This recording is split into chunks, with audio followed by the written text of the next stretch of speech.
वानप्रस्थ आश्रम अगर आ गया 60 वर्ष के बाद और उसने वानप्रस्थ आश्रम के जो कर्तव्य हैं वो अगर पूरे नहीं किए, तब भी वो धर्मात्मा नहीं है। इसी तरह संन्यास आश्रम है तो कर्तव्यों का पूरा करना भी धर्मात्मा का लक्षण है। राजा का धर्म क्या है? दुष्टों को दंड देना, धर्मात्माओं की रक्षा करना, सज्जन पुरुषों की रक्षा करना, राष्ट्र की उन्नति करना, ये राजा का धर्म है। और जो राजा इस कर्तव्य का पालन नहीं करता वो राजा धर्मात्मा नहीं है। दुष्टों को दंड नहीं दे पाता, दुष्टों को पकड़ नहीं पाता, सज्जन की रक्षा नहीं कर पाता, नारी जाति की रक्षा नहीं कर पाता, गौओं की रक्षा नहीं कर पाता। राजा का जो धर्म है उसे धर्म का पालन करना चाहिए कि नहीं करना चाहिए? इस समय जो पाकिस्तान के साथ युद्ध चल रहा है, ये धर्म का पालन ही किया जा रहा है राजा के द्वारा। दुष्टों को दंड देना आवश्यक है। यहाँ पर वो सिद्धांत नहीं चलेगा आत्मवत् सर्वभूतेषु कि आप अपनी आत्मा में जो चाहते हैं वो करिए। आतंकवादी जो है वो आपसे बंदूक से बात कर रहा है, तो राजा का धर्म क्या है कि राजा का धर्म है कि उसको उसी की भाषा में उत्तर दे करके दंडित करे, यहाँ तक दंडित करे कि उसे मृत्यु तक पहुँचा दे और सज्जन की रक्षा करे। ये राजा का धर्म है। तो धर्म शब्द का जो संबंध है वो कर्तव्य के करने से और सत्य के व्यवहार करने से। अब आप चिंतन करिए कि आपका जो कर्म है, क्या ऐसा कर्म तो नहीं है कि जो दूसरे को दुख देता हो और आपको सुख पहुंचाता हो? अगर ऐसा कर्म है तो वो गलत है। आपका कर्म ऐसा होना चाहिए कि आपको भी सुख पहुंचाए और दूसरे को भी सुख मिले जिस पर उसका प्रभाव पड़ता है। जैसे मान लीजिए घर के अंदर दौरानी है, जेठानी है, सास है, बहू है, ननद है, भाभी है। अच्छा, ये कर्म मान लीजिए बहू ऐसा कर रही है जिससे मेरी सास दुखी रहती है, और बहू चाहे भले ही मंदिर जाती हो, लेकिन वो धर्मात्मा नहीं है, वो धर्म जानती नहीं है। धर्म का अर्थ यह है कि तुम्हारे व्यवहार से सास प्रसन्न होनी चाहिए और तुम भी प्रसन्न होनी चाहिए। और सास का ये कर्तव्य है कि मेरी बहू जो है कहीं ऐसा तो नहीं है कि मेरे व्यवहार से दुखी हो, उसको भी चिंतन करना है। वो बहू को बेटी की तरह से देखे, जैसे अपनी बेटी के साथ व्यवहार चाहती है, बस वो व्यवहार वो बहू के साथ भी करे।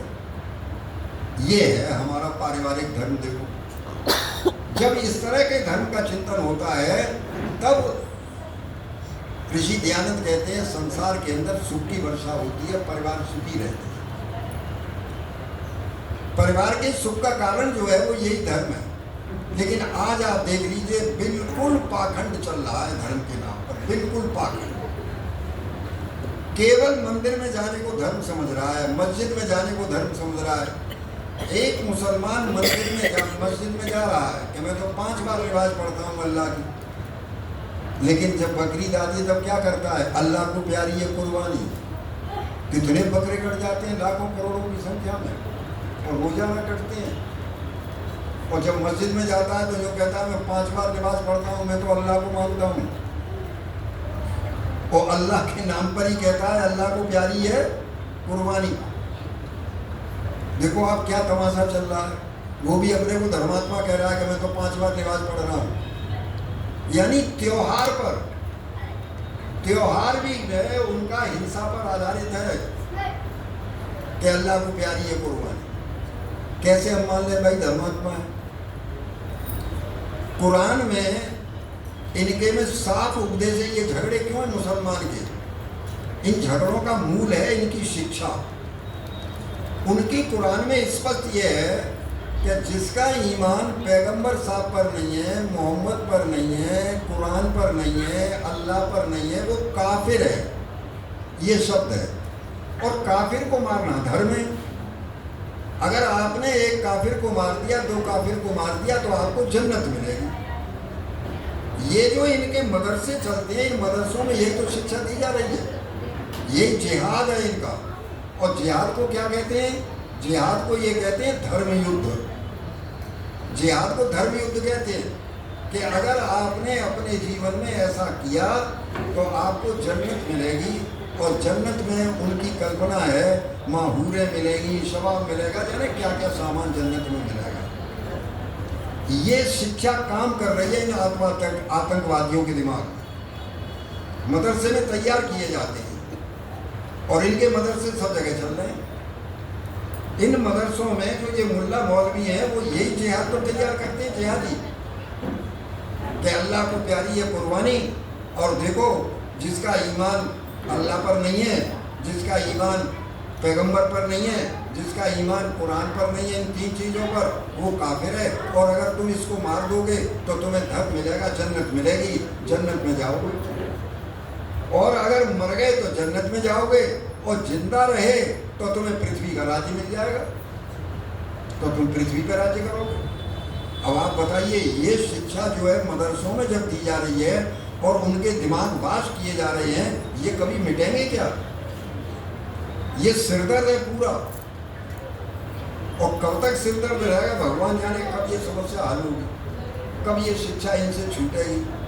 नहीं तो इनकी शिक्षा यही है, और इसी शिक्षा का परिणाम ये आतंकवाद है।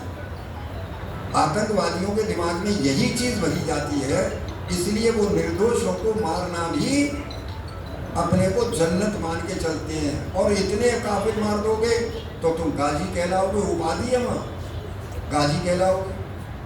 और ये हिंदू समाज इतना है कि इसको आप, इसकी बुद्धि को तो पता नहीं क्या, भगवान जाने। मज़ारें बनी हुई हैं, उन मज़ारों पर ये हिंदू औरतें जाती हैं, हिंदू लोग, उनके मेले लगते हैं मज़ारों पर, पैसा चढ़ाते हैं, चद्दर चढ़ाते हैं, ये हिंदू लोग। अच्छा मज़ारों में क्या है आप बताओ?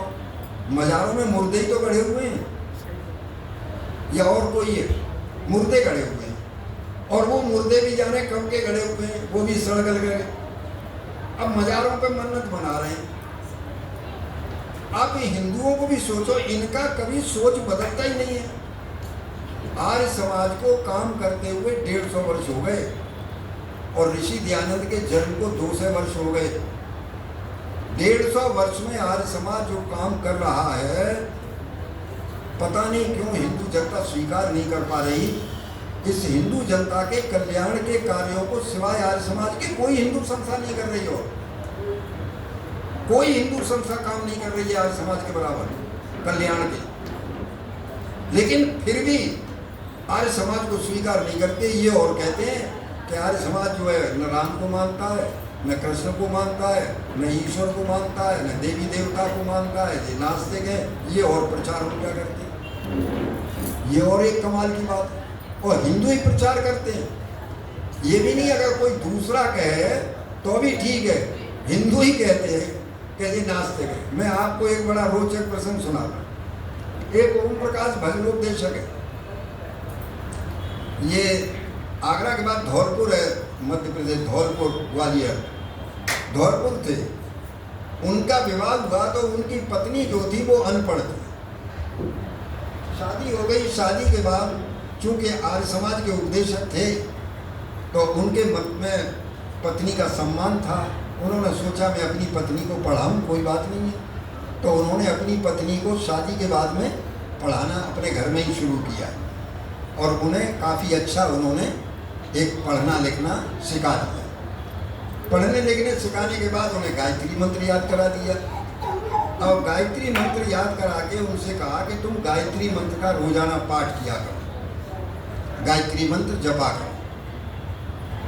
अब वो पत्नी जो थी शादी के बाद में आई, उन्होंने पढ़ाया लिखाया, समझ में बात आ गई, गायत्री मंत्र का रोज जाप करने लगी। अब चूंकि वो भजनोपदेशक थे तो कार्यक्रम का निमंत्रण आया एक जगह से 5 दिन के लिए, तो वो कार्यक्रम पे चले गए। अब जिस गांव में वो रहते थे, ये एक हाथी वाले बाबा आते हैं, हाथी पर आते हैं, वो 4-5 बाबा होते हैं और गांवों में घूमते हैं, मांगते हैं। तो वो हाथी वाले बाबा आए गांव में, और हाथी से उतर करके, हाथी तो चल रहा था साथ साथ में, और वो बाबा लोग घर घर से मांग रहे थे। तो औरतें घर घर में से निकल करके आती हैं, बाबाओं को बताएंगे, क्योंकि हिंदू औरतों में बड़ा दयालुता होती है, वो समझती नहीं है ये कौन है, क्या है, कैसे। तो वो भी निकल करके आई बाहर, उसने भी उनको दिया। तो वो जनेऊ पहने हुई थी जो बड़ी। तो बाबा बोला, अरे तुम जनेऊ पहने हुए हो, क्या तुम आर्य समाजी हो? कि हाँ बाबा। तो तुम गायत्री मंत्र भी पढ़ती होगी? कि हाँ गायत्री मंत्र भी मैं तो जाप करती हूँ। अरे तुम्हें ऐसा मंत्र सिखा दिया है? कि क्यों बाबा, क्या बात है? अरे कि गायत्री मंत्र का जो जाप करता है उसका पति मर जाता है, ये वो मंत्र है। अब आप समझो किसी पत्नी से अगर ये बात कह दी जाए कि तुम ये काम करती हो इससे तो तुम्हारे पति की मृत्यु हो जाएगी, तो उस पर सदमा बैठेगा कि नहीं बैठेगा? उसने गायत्री मंत्र का जाप करना छोड़ दिया बेचारी ने। ये 5 दिन के बाद उपदेशक जी कर रहा है। जब घर आए तो 2-3 दिन उन्होंने देखा कि मेरी पत्नी रोजाना गायत्री मंत्र का भी जाप करती थी, यज्ञोपवीत पहने हुए थी, यज्ञोपवीत भी शरीर पे नहीं लग रहा है, और ये गायत्री तो वो पूछ बैठे 2-3 दिन के बाद में कि क्या बात है, जनेऊ कहाँ चला गया, टूट गया, क्या हुआ, दूसरा नया पहन लो। अरे बोले कि तुमने मुझे ऐसा मंत्र सिखा दिया है जिससे जो है मेरे पति की मृत्यु हो जाए, तुम्हारी मृत्यु हो जाए, मैं ऐसा मंत्र नहीं पढ़ूंगी। मैं उनका माथा ठनका कि मैं तो प्रचार पे गया दूसरे गांवों में समझाने के लिए, मेरा ही घर बर्बाद हो गया।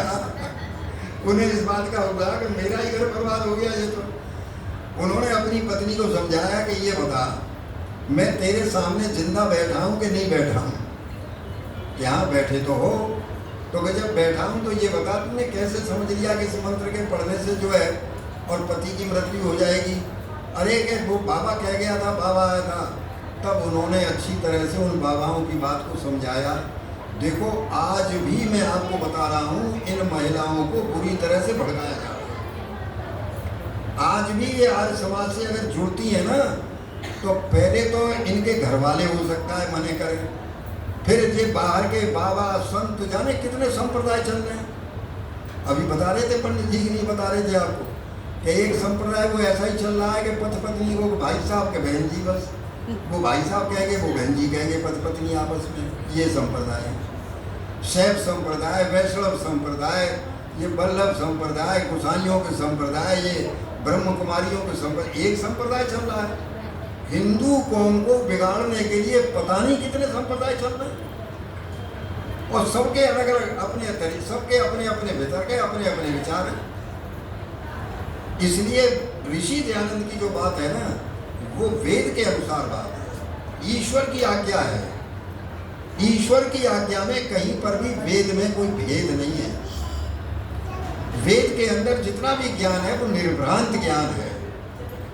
वेद का जितना ज्ञान है निष्पक्ष है, सार्वभौमिक है, मनुष्य मात्र के कल्याण के लिए। जैसे मान लो मैं आपको एक वेद का उपदेश बता रहा हूं, देखो कितना निष्पक्ष उपदेश है। वेद का मंत्र है कि पुत्र कैसा हो, देखो पारिवारिक पुत्र कैसा हो, तो मंत्र कहता है अनुव्रतः पितु पुत्रो मात्रा भवतु सम्मना जाया पत्ते मधुमतिम वाचम वदतु शक्तिवाम, कि पुत्र ऐसा हो जो अपने पिता के विचारों का अनुव्रती, अर्थात पिता के शुभ विचारों का पालन करने वाला, पिता के माता के शुभ विचारों की रक्षा करने वाला हो, अपने माता पिता के नाम को कलंकित न होने दे, कोई ऐसा काम न करे जिससे उसके माता पिता का अपयश हो। अब वेद कहता है अनुव्रतः पितु पुत्रो, पुत्र कैसा हो, माता पिता के शुभ विचारों का अनुव्रती, शुभ विचारों का पालन करने वाला, अपने माता पिता के यश को बढ़ाने वाला, ये पुत्र है। अच्छा भाई इस मंत्र में आप एक अर्थापत्ति से अर्थ और देखिए, पुत्र अनुव्रती पिता माता का होगा तो माता पिता के कुछ व्रत होने चाहिए कि नहीं होने चाहिए? अब ये वेद मंत्र का अब आप अर्थापत्ति से अर्थ निकालिए। वेद कह रहा है अनुव्रतः पितु पुत्रो, पुत्र जो है पिता के माता के विचारों का अनुव्रती हो। अच्छा माता पिता के विचारों का अनुव्रती होना चाहिए कि नहीं होना चाहिए माता पिता को? अगर माता पिता के कोई व्रत नहीं है तो पुत्र किन व्रतों का पालन करेगा? पुत्र को ये पता हो मेरे माता पिता ईमानदार हैं, मेरे माता पिता सत्य का व्यवहार करते हैं, मेरे माता पिता बिना यज्ञ के भोजन नहीं करते, मेरे माता पिता दानी हैं, मेरे माता पिता दीन दुखियों पर सेवा करने वाले हैं। अगर पुत्र इन कामों को देख रहा है अपने माता पिता को करता हुआ, तभी तो उनके मन में ये बात आएगी कि मैं भी अपने माता पिता के व्रतों का रक्षा करूं, मैं भी दानी बनूं, मैं भी परोपकारी बनूं, मैं भी अपने पिता की तरह से सत्य का पालन करूं, मैं भी अपने व्यापार में ईमानदारी का प्रयोग करूं। तभी तो उसमें आएगा। फिर आया मात्रा भवत सम्मना, पुत्र माँ का मन वाला हो, वो माँ की इच्छा को जान ले, मेरी माँ मुझसे क्या व्यवहार चाहती है, और वो बिना माँ के कहे ही उस इच्छा को पूरा करता रहे। कितना सुंदर उपदेश है देखिए। फिर आगे वेद कहता है जाया पत्ये मधुमतिम वाचम वदक्षन्तिवाम, कि पत्नी कैसी हो, कि जाया पत्ये मधुमतिम, पत्नी बड़ी मधुर भाषणी हो। मधुर भाषणी पत्नी जो है वो क्या करती है, परिवार को जोड़े रहती है, परिवार को बिखरने नहीं देती। परिवार में जितनी लड़ाइयाँ होती हैं सब वाणी के कारण लड़ाइयाँ होती हैं। भाई भाई की लड़ाई, दौरानी जेठानी की लड़ाई, सास बहू की, अरे मुझसे ऐसे कह दिया, मेरी सास ने मुझसे ऐसे कह दिया, मैं कौन सी कमज़ोर हूँ, मैं MSc पास हूँ, मेरी सास तो BA भी नहीं है और मैं MSc हूँ, मुझसे ऐसे कह दिया। सास कह रही है वो मेरी बहू ने मुझसे ऐसे कह दिया। अब ये बातों, वाणी का ही तो है सब खेल। भाई भाई की लड़ाई हो रही है तो वाणी से ही तो हो रही है। परिवार बिखर रहे हैं, वाणी के कारण बिखर रहे हैं। दो भाई हैं, करोड़ों रुपया है, सब कुछ है, मिल करके होली दिवाली खाना नहीं खा पाते, मिल करके रोटी बैठ करके एक जगह। अच्छा बोलो करोड़ों रुपए का क्या होगा? करोड़ों रुपया है, भाई सब मालदार हैं। पहले से आप जरा कल्पना करो, आज से 60 या 70 साल पहले, सही बताइए, आपस में प्रेम अधिक था या आज अधिक है? पहले अधिक था। 60-70 साल पहले भाइयों में प्रेम अधिक था, बहुओं में प्रेम अधिक था, परिवार मिलकर के चल रहे थे। तब रोटी की कमी थी, कपड़ी की भी कमी थी, मकान कच्चे थे, सूख छप्पर पड़े हुए थे। आज मकान पक्के हैं, करोड़ों रुपए की संपत्ति है, लेकिन आज वो प्रेम देखने को नहीं मिल रहा।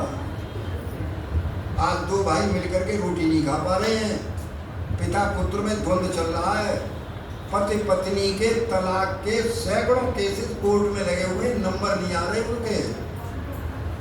आज से 70 साल पहले, 80 साल पहले तलाक के केसेस नहीं थे भारतवर्ष में।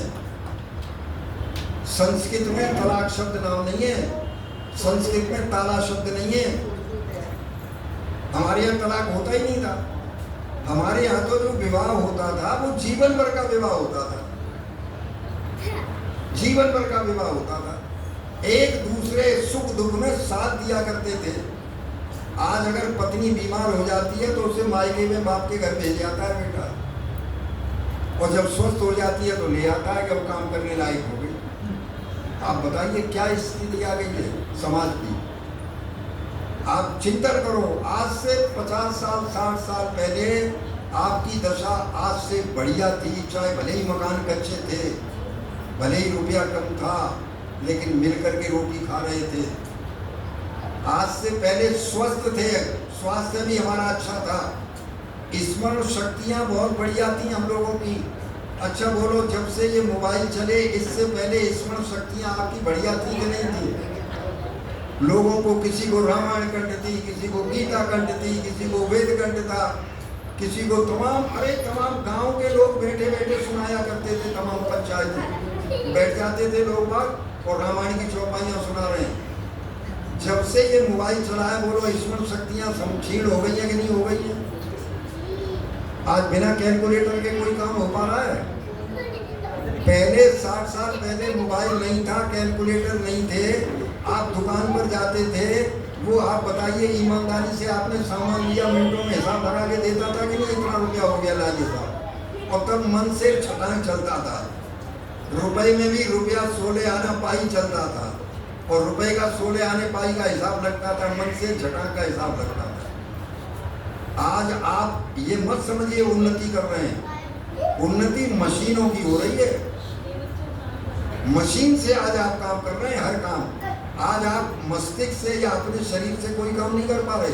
अगर मशीन आप पर नहीं है तो आप कोई काम नहीं कर पा रहे। आज अगर आप पर स्कूटर या एक्टिवा नहीं है तो आप 4 कदम पैदल चलने की क्षमता नहीं रखते अब 1 किलोमीटर चलने की। आज मशीन से आप पूरी तरह आभार। परिवार में किचन में अगर कोई काम हो रहा है तो सब मशीनों से हो रहा है। अगर चटनी भी पिसेगी तो मशीन से पिसेगी, सिलबट्टा खत्म, मेहनत का काम ही नहीं है कोई। इसलिए ये डिटेरिएशन हो रहा है शरीर का, मस्तिष्क का, आपस में प्रेम का अभाव। क्योंकि जब मशीनों से आप काम ले रहे हैं ना, तो मशीनें तो जड़ हैं ना, तो जड़ मशीनों के अंदर आपको सहिष्णुता दयालुता कैसे मिलेगी? पहले किसान खेत में बैल लेके जाता था, घंटी में घुंघरू बंधे हैं, बैल पर हाथ रखता था, बैल दौड़ने लगता था, बैल से सहानुभूति थी, बैल चेतन था। अब आपका संबंध 24 घंटे जड़ मशीनों से है, तो आपकी बुद्धि चेतन कैसे बनेगी? इसलिए आर्य समाज को समझिए। आर्य समाज से अगर आप जुड़ेंगे, ऋषियों का साहित्य पढ़ेंगे, बस एक बात कह करके बात को विराम करता हूँ। ऋषियों का साहित्य क्यों पढ़ना चाहिए? ऋषि उसको कहते हैं जो समाधि अवस्था में परमात्मा का साक्षात्कार कर लेता है। ऋषि की संज्ञा है ही उसी की। ऋषि वो है जिसने समाधि अवस्था में परमात्मा का साक्षात्कार कर लिया है, और साक्षात करने के बाद उसकी ऋतंबरा बुद्धि जागृत हो गई है। ऋतंबरा बुद्धि केवल ऋषि की होती है। परमात्मा के साक्षात्कार करने के बाद वाणी में सत्य और उसके मस्तिष्क में सत्य की चमक, ये पूरा मस्तिष्क उसका सत्य से ओतप्रोत होता है। तो ऋषि जो शब्द लिखता है वो सत्य ही होते हैं, वाणी से शब्द बोल देता है वो सत्य ही होते हैं। इसलिए ऋषियों का साहित्य पढ़ा करो। ऋषियों के दर्शन शास्त्र हैं, उपनिषदें हैं, ब्राह्मण ग्रंथ हैं, वेद है जो ईश्वरीय ज्ञान है। सृष्टि के प्रारंभ में परमपिता परमात्मा ने अग्नि, वायु, आदित्य और अंगिरा, इन 4 ऋषियों को ही तो ज्ञान दिया था। सृष्टि के प्रारंभ की पहली जो सृष्टि हुई थी वो अमैथुनी थी, माता पिता नहीं थे, अमैथुनी सृष्टि थी। पृथ्वी ने गर्भ धारण किया था, सूर्य पिता था, और पृथ्वी में से युवा जो थे और युवतियां उत्पन्न हुए थे। तो पहली सृष्टि अमैथुनी थी।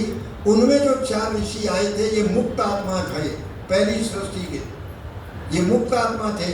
और ये मुक्त आत्मा अग्नि, वायु, आदित्य और अंगिरा, इनको परमपिता परमात्मा ने इनके हृदय में ऋग्वेद, यजुर्वेद, सामवेद, अथर्ववेद का ज्ञान प्रकाशित किया था। और इन चारों वेदों में 20,416 मंत्र हैं। ऋग्वेद के अंदर 10,589 मंत्र हैं, यजुर्वेद में 1,975 मंत्र हैं, सामवेद में 1,875 मंत्र हैं, और अथर्ववेद में 5,977 मंत्र हैं। ये ज्ञान ईश्वर ने सृष्टि के प्रारंभ में आपको दिया। ऋषि दयानंद ने इसी का नारा दिया था, बैक टू वेदास।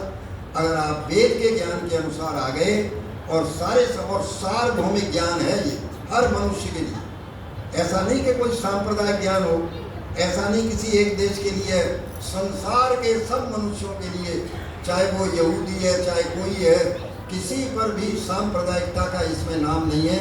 जो भी वेद के अनुसार रहेगा वो उपदेश करेगा। जैसे मैंने अभी आपको बताया कि पुत्र कैसा हो, अच्छा अंग्रेज है वो भी ऐसा ही पुत्र चाहेगा, मुसलमान है वो भी ऐसा ही पुत्र चाहेगा, यहूदी है वो भी ऐसा ही।